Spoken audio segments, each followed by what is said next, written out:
Hello everyone and welcome to Scran. On this episode, I'm finding out about pairing drinks and music with guests Dougie Payne from Travis, Sam McGregor, founder of brewery Signature Brew, and Felipe Schrieberg of the Rhythm and Booze Project. Hello everyone, we are done with dry January, so on to two of my favourite things, music, beer and spirits. How is everyone? Good, thanks. How are you doing? Good, yeah. We all good? I'm very good, thank you. Thanks for asking. Yeah, Roz, thanks so much for having us on. Just excited to chat about how the different ways in which beautiful booze and lovely music can come together, really. Yeah, I mean, it's been a long winter and Christmas is a distant memory. And if anyone has done dry January, they'll be absolutely dying for a drink. So this is a great place to start. So Dougie, I'll begin with you. Travis are back with a new album and you've partnered with the likes of Springbank and Campbelltown and Signature Brew. So can you tell us how and why these collaborations came about? Yeah, it's kind of interesting. There's a song in the new record. The record's called L.A.Times. And there's a song in the new record called Raze the Bar, which is about a real bar in New York, which didn't have a name. But everyone called it Black and White because the awning was black and white.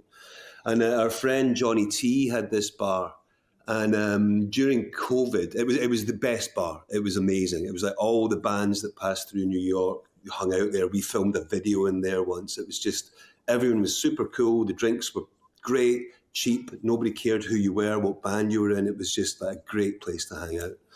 And during COVID, the landlord decided he just was hiking up the prices, and they had to move out. So what they did was they took a truck to the bar, emptied because it was beautiful, and they emptied every fitting, every fixture, the bar itself, the beer taps, everything. They took it out, put it in this truck, and just drove it to a storage. This bar is in storage somewhere. And so the landlord couldn't just take it and sell it on as a going concern or whatever.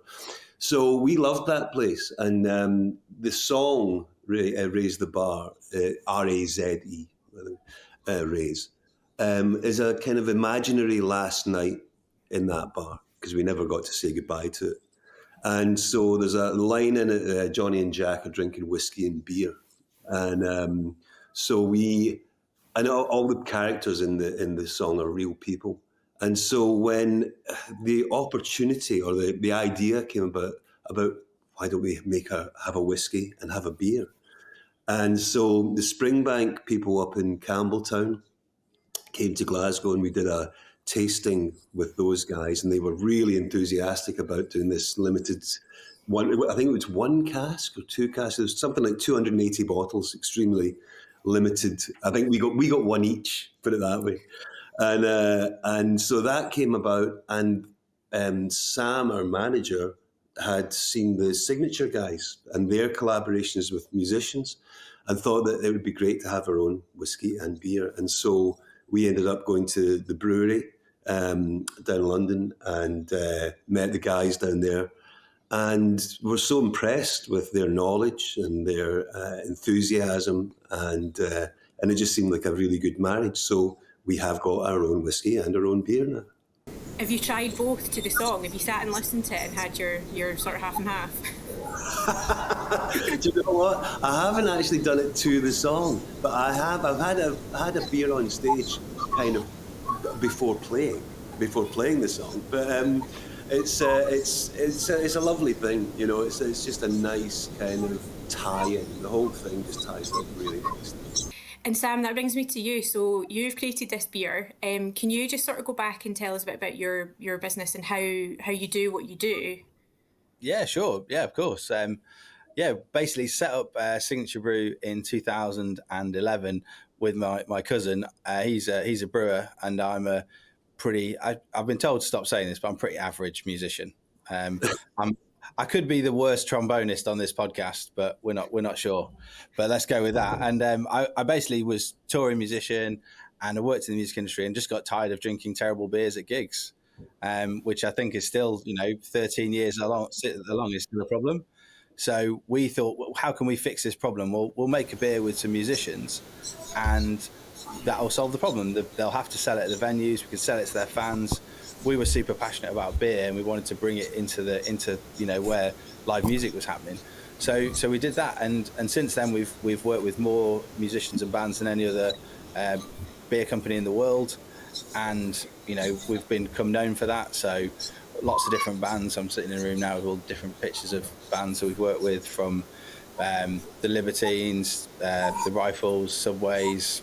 I'm just reading out the posters that I can see, really, but Endishkari, Professor Green, loads. All I'm trying to think of some of the other ones, but yeah, loads. Mogwai, if we're talking about Scottish people. But yeah, and when we kind of got the call from Travis and they said that they wanted to come and visit us, we were well up for it. And the thing that Dougie's just described, they're some of the best ones, where it's got a real story and a real narrative and a real thing that fans can understand about why it's happened. Why we've gone to all this effort to create a beer with a musician or a band, and brought that to the fans. And we believe that we're making beer that makes music better. So when the thing that we should all do now, we should all go and listen to Raze the Bar, and get a Raze the Bar from where your local beer supplier or our website or whatever. Get hold of the Travis whiskey if you can. So that's kind of why Signature Brew exists. And yeah, as I say, we've done it loads and loads of times, and we sell our own beers as well. So we've got our own beers, Roadie IPA, Backstage IPA, all kind of themed and inspired by music. But the collaborations are what kind of sets us apart, and the thing that we've been doing for a long time. So I think that answer your question. I just waffled there for a little bit. Definitely. No, it's great. And do the different bands, do they have different requirements for the beer? So do they have something in mind that they want, or is it influenced by the music? Is it, do you listen and think that's quite a hoppy IPA, or that's more a stout, or what is it? What's the process behind it? Yeah, the process, it can vary dramatically. So when we work with different artists, they've all got kind of different ideas. Sometimes they come with a fully formed idea ready. Sometimes we just sit in a room and have a bunch of different beers with the entire band, and we talk it out. So it can go down very narrow rabbit holes and get a bit unusual, or it can be kind of, okay, this is the concept, this is what we're thinking for the song or whatever it's inspired by, and then we can build a recipe around that. So we'll involve the brewers, we'll do test batches. We've got a small pilot kit, we can make a few hundred litres at a time, and we'll do that. And it can be as long or as short a process as we want. But the thing for us is all the artists have always got to be involved. Like, it's got to be real. And I think that's what really comes across. And when we can have these type of conversations where, I'm super confident that, I could hand this beer to a Travis fan and tell them that story, and they know that it's real. So yeah, the process can be, but it's always fun. I guess that's the sometimes it's a long time, but it's always fun. And Dougie, did you guys know what kind of beer you wanted based on the song? Yeah, it also ties into not just the new record, but way back in our history, which is why I think it's quite a good kind of story of the whole thing. But we used to rehearse above the legendary Horseshoe Bar in Glasgow. We had Neil worked there, and there was a room, just a vacant room that had been a recording studio 2 floors up above where you do the karaoke, and so Neil got through a bit of a blag, managed to get to use that room for nothing, and so we would go climb the stairs, lug our amps up and whatever, and just go and rehearse and try and get good. And it was always very hot, very sweaty, just kind of in this little room. And when we'd done, at this point, apart from Neil, we were all just signing on, and we were a bit skint. So we'd go down to the bar, and sometimes if we were feeling flush, we'd get a pint. And sometimes we'd even get one each. And it was always Tennent's. It was always a pint of Tennent's. And I know, Sam, you'll probably disagree, but I still love a pint of Tennent's. I think if it was like in Italy, they'd price it up and sell it like it was Moretti or something.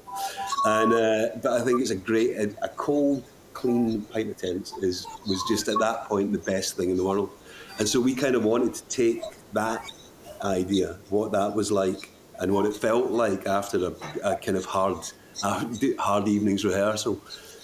Get that, but the guys at Signature Brew and Sam just made it. They elevated it. They elevated that idea, and they introduced other flavour profiles. Like there's a citrus kind of, just a little bit of citrus in the back of the tongue, and it's delicious. It's delicious, and it does exactly what we all kind of wanted it to do. It's redolent of that experience, but also it feels contemporary and it feels a bit more modern. Felipe, I'll come to you. You're no stranger of drinks and music with your Rhythm and Booze project. So can you tell us a little bit about that? Sure. So I have a smile on my face because everything you guys are talking about, it's exactly the kind of stuff that we think about and have been thinking about for years. So I wear two hats on the music and booze front. The first is the actual band, which is the Rhythm and Booze project. And that's a two-piece with me playing lap steel guitar and singing, and my drummer / business partner, as these things have to go these days. And so we started out with simply being, two guys that had played together for a long time, who loved whiskey. And we had the genius idea in 2012 now, why don't we go out to Islay, one of the world capitals of whiskey, and just do our little tour of the island and play in pubs and hotels and bars. And we don't want money. We want food, we want a bed, and we want whiskey. And so we go out there, and one of the gigs we do in this very dodgy hotel that has since closed down or gotten remodeled, this rather merry lady comes up to us and she goes, "Boys, I like you. I'm the distillery manager of Lagavulin, and you're coming into my office tomorrow, and I'm going to destroy you." We're just like, "You're not the distillery manager of Lagavulin. You are in no fit state to be the distillery manager of Lagavulin. No way." But we love Lagavulin. So we went in the next day, and Georgie Crawford, a legend in the industry, was indeed the distillery manager of Lagavulin. And she locks the door to her office, takes no calls, starts out with 3 fingers worth of new make spirit, and we go from there and proceeds to, as she had promised, destroy us.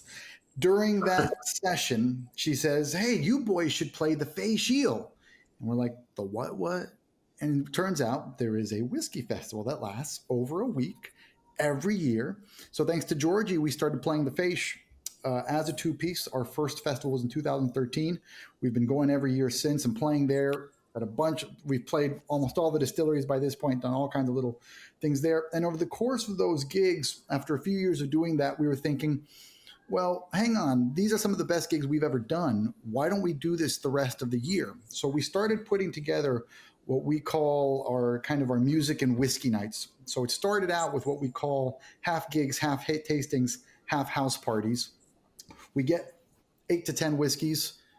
People pay for a ticket. They get to drink all the whiskeys. We're laying down some music, chatting about the whiskeys. It's small and it's intimate. And the idea is everybody gets to chat to each other. Everybody gets a chance to talk to us if they want to find out more about the whiskeys. And we're just laying down some fun tunes because blues and whiskey goes very well together. So off the back of that, we started looking at different ways in which we can expand that spirits and music idea. So we built a bass drum out of an entire cask of Lagavulin. That project we did pre-pandemic. And that was a lot of fun. We believe, though we've not checked too hard, it was the first ever bass drum built out of an entire cask of Scotch whiskey. We stretched goat skin over either side of the drum, so that was cool. So that was one way that we could try and experiment with that. And then we also have a theater show now that we do at the Edinburgh Fringe every year, where it's like an edutainment show of where we're playing blues tunes, but we're also talking about whiskey and we're serving whiskey during the show. So this last year we did 34 shows and 17 nights and sold out pretty much every ticket because people see good value because in the Fringe, you don't know anymore if it's going to be good when you pay 15 quid for a ticket. You see our listing and you think, well, it might not be good, but they're serving whiskey. So I'm probably going to get my money's worth. So we've done well off of that. And we've toured that show a little bit as well, done stuff with distilleries and whiskey festivals. Off the back of that leads into the second bit, which is Rhythm and Booze Records. And that is our hybrid record label and independent bottler, where so far we have just 2 releases of our own music. We have a whiskey and we have a rum. We have original music that we have paired with each release we've done. The idea is that the music goes with the spirit goes with the music. The music we have on that bottle is not available online. It is exclusive to the bottle. Spotify, as these gentlemen will know, is a piece of garbage. We are not interested. So the idea is that by scanning a QR code on the bottle, that takes you to a private link that takes you to the music exclusive to the bottle. The whiskey we paired with our blues duo. And so with the blues duo, you've got this rootsy, stripped down sound, and we have a single sherry cask blended malt with that. And the idea is you've got something that's fruity, a bit leathery though, a little bit smoky because there's a little bit of peat in that blend. It's a blended malt single cask, go figure. So the idea is that profile goes very well with that sound. And then with my drummer / business partner that I just mentioned, we also have a Latin pop quartet where I sing original songs in Spanish. We barely ever gig, but we wanted to record the project because we were quite proud of it. And so we recorded it in a very lovely studio up in Granton. And we put that on a 4-year-old rum that when we tried it, we loved it because that 4-year-old rum, if you were to try it blind, and if I was to tell you it was a 30-year-old grain whiskey, you'd believe me. So those were the guinea pigs. We tried it with our own music to see if the concept works. It seems to work. So then next year, we're now starting to work with other bands that we can bring into play with spirits that we're sourcing. We are hoping in a few months to release the first whiskey that isn't featuring our music. We want to try and expand the concept and bring in other bands. My ultimate dream, once we scale up into a larger sort of business, is to blend to the music. I'd love to blend a whiskey to the music that we bring in from bands that we admire and want to work with. So that's the 2 different music whiskey hats that I wear, with apologies for rambling a little bit. No, it's fine. I can just imagine you dancing about while blending stuff. Have you ever played any breweries? Can I book you? Oh man, done.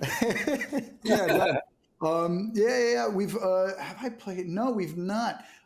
Just because we've kept it at whiskey, really, and spirits. We flirted with rum, but yeah, no. I think. Well, as you guys, I'm sure will agree with me. I think in terms of how culture and music can fit into drinks, we're at the tip of the iceberg. And most of what's been done around this has tended to be gimmicky, in my opinion, with some exceptions. What you guys are doing is brilliant and absolutely is the way forward. But we're at the tip of the iceberg in terms. Well, we can get into this later because I'm an egotistical American, so I can start to ramble a little bit.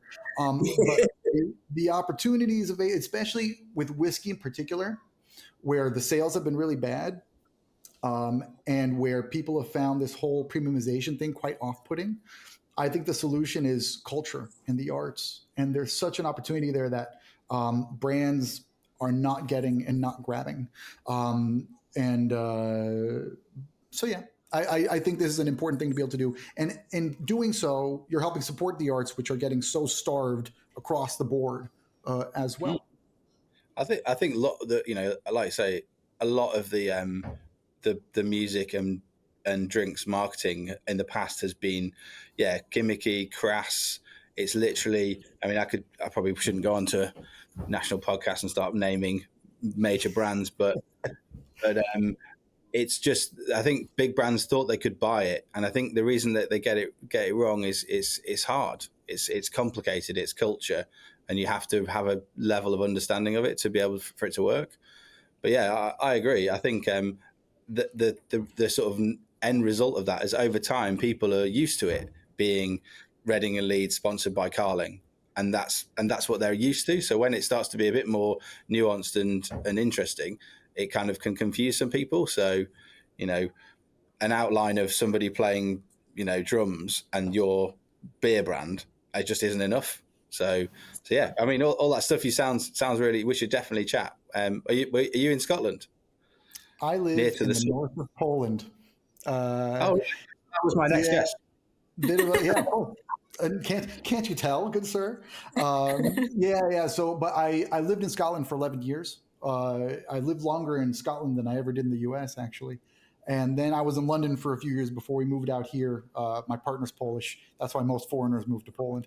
But all my work is in the UK. So next week I'm traveling to London because we're doing a Burns night special, Burns poetry, blues, and whiskey. And we do that every year. In Bermondsey. Are you based in London? Yeah. The breweries. I live in London, and the breweries in London. But yeah, we're gonna come visit you. Ben, we'll see you next definitely. week. So We're just we've had a successful team of collab. You might have this, might be the next collaboration. You heard it here Yeah. first. Well, Roz, I Although I would apologize say for turning this podcast into a networking session. no, it's sorry. no, it's fine. It's I understand what you're saying about the big festival sponsored by Carling, but I think I'm not the only one here who would say I really miss Tea in the Park. Talking Yeah, about tennis. me too. Wish to bring it back. Fingers I crossed, know. maybe. That is the flip side of it, is that these big companies have got enormous amounts of money and they've propped up lots of this music stuff just by sheer money. So, it can't all be, it's not all bad, but yeah, marketing wise, I think it can be pretty straightforward. Do you have a sort of favourite music and drink pairing that's not your own? I mean, I do like listening to jazz and whiskey, and I don't do it enough. But yeah, I think for me, like session IPAs and punk rock is probably the road most travelled for me personally. And Dougie? I can't, I mean, this is not beer or whiskey related, but I can't resist listening to a Scott Walker album.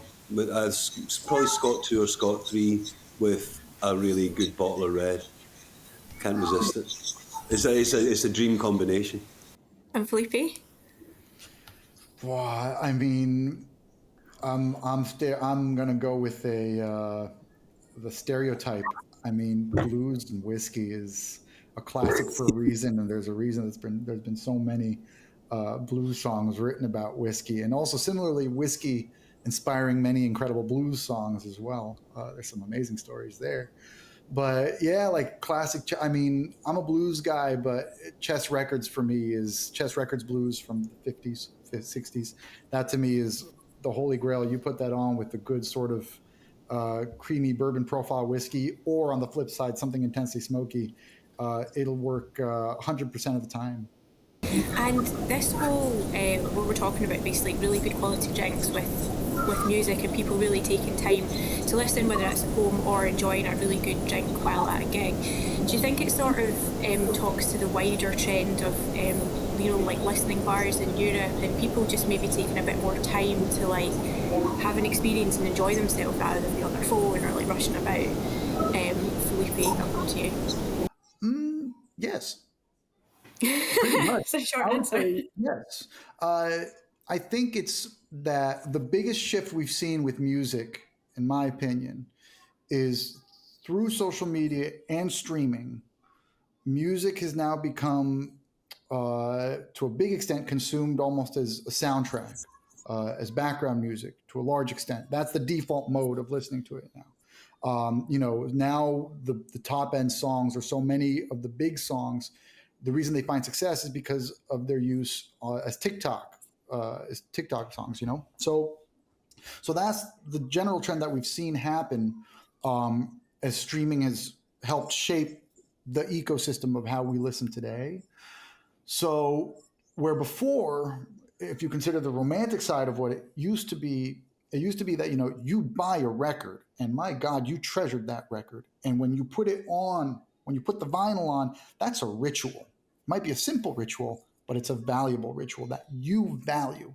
So there's intrinsic value in everything that was everything to do with listening and appreciating music that I think to a big extent is gone, for mostly for worse, to some degree for better. But there's many different roads you can go down there in discussing that. So then because of that, you do then see the flip side of that, people that want to be able to create the space through which you can appreciate something and be in the moment for it and feel the presence, and be present in that moment, where so often the ability to be present is just simply denied to us through how our lives are structured these days, right? So yes, that's the long way of saying yes to you. And Dougie, what about you? You guys have been around for quite a long time. I had your first CD 20 odd years, which is probably making us both feel really old. Have you seen that in terms of just how people consume music has changed over the years? Yeah, I mean, what Felipe is saying is completely correct. It's it is a much more disposable and short-lived experience now listening to music, when actually your arms are this length so that you can carry a record under it. This is the point. I think the technology and music have always had a very symbiotic relationship. And technology affects music, music can affect technology. But I think what's happened recently, maybe over the last, it's only 10 years or so since the streaming kind of thing has taken over, has fundamentally, systemically changed people's relationship with music. And I think what you're talking about, what you guys are all talking about having an immersive experience in the moment of listening to an album. My God, imagine sitting and listening for 40 minutes instead of 30 seconds. That's what music's for. The album is a perfect art form.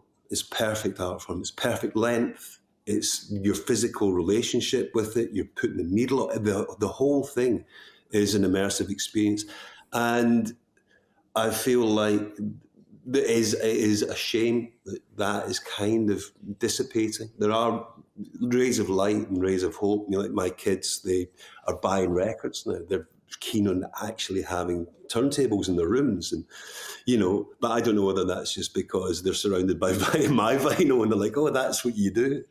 So, but the volume of music out there, and the fact that everybody can make their own music and everybody's got a studio in their house, basically, that's fantastic. That's great. That gives an amazing opportunity to people with talent, but maybe not kind of other opportunities to put their music out there. The downside of that is that there's just such a vast amount of music that it's almost impossible to start digging and trying to find the good stuff. It's like mining for a diamond in a mountain, and so it's as with all things, it's a double-edged sword. But I do think that this kind of conversation about the relationship between another sensory experience, whether it's having a glass of wine or a glass of whiskey or a beer, whatever, with music, that assists you in being in the moment. And if you're in that moment, then you want it to be quality. You want to be having a quality experience. You don't want to be drinking, mention no names, you want to be drinking something that is delicious and enhances that moment and enhances your experience. Yeah, exactly. And we can't talk drinks and music without talking about festivals. You guys are going on what looks quite a grueling tour. Will you be doing the festival circuit this summer?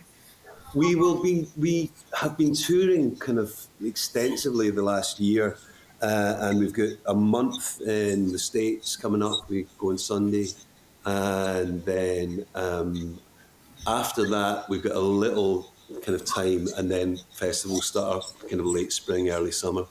So as I say, the shows are never grueling. It's the travel. Oh no, I can imagine, yeah. And Sam and Felipe, do you guys have any interesting releases or news for the next sort of few months that you can tell us about? We're still in the campaign for Raise the Bar, so I would encourage anyone to go onto our website and try and grab some there, or request it at your local bar. If you're in Scotland, we're about to kind of launch into Scotland this year. So Scotland's got such an awesome music scene.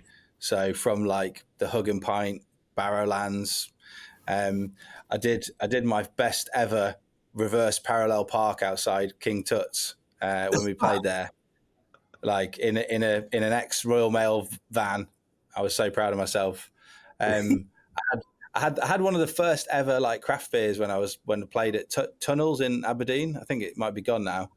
But yeah, you can sort of see the ships from, if you like crouch down on the stage, you could see out the back of the bar into the harbour, and they let us buy the beers for half price in there. It was crazy. I tried all the different beers. That was probably more than 20 years ago. Anyway, that's not what you're asking. The answer to your question is, yeah, just come and check out Raise the Bar. Like tons of people have not yet tried it. We launched it as part of kind of through Christmas, which has its upsides and downsides. So there's still plenty of Raze the Bar to go around, so come and check it out.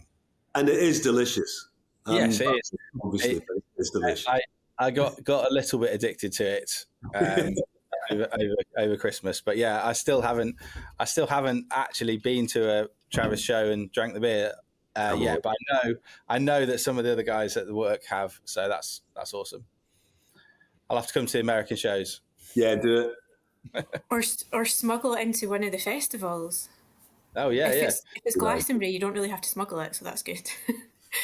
And Felipe, what are you up to? Are you back in Scotland anytime soon? Soon-ish. We'll be up there in March, but nothing that I can talk about yet. Though we'll have a few things coming up throughout the year. So, I mean, we're playing in London. Oh, by the time this goes out, we'll have already played the show. So we will have played 3 amazing shows in London. But we'll be releasing that new whiskey. So that'll be coming out in a few months. Though, as it is with whiskey, you don't quite know once you go, and I'm sure it's the same with beer. Things that you think will go to a certain timeline never go to the timeline you expect, and they'll be held up by details that you did not think would be a problem. This has been my experience so far as a bottler, and I have no doubt it'll happen again here. So I don't want to put a date on when we're going to put this new whiskey of ours out, but it will come out in the next few months. And then, yeah, beyond that, there'll be things. You can follow us on social media to find out what we've got, but probably not kicking more into high gear until May onwards on our end, as both bottlers and a band. Yeah. Well, thank you very much, guys. It's been great to see and speak to you. Looking forward to trying all the beer and eventually some more whiskies, Felipe. And if anyone ever does want to let me try the Travis Springbank, I'd be more than happy because it sold out within about 5 minutes. Yeah, double that. Me.